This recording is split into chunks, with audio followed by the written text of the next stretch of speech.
You ask Tiger to solve. This deals with linear equations with one unknown.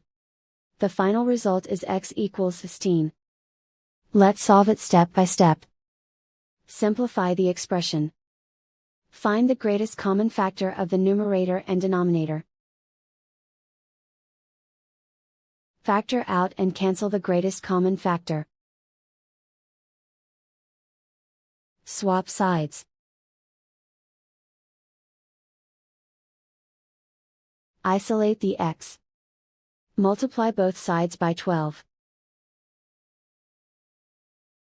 Group like terms. Multiply the coefficients.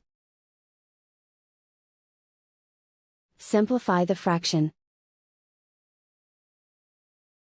Multiply the fractions. Simplify the arithmetic. And so the final result is x equals 16.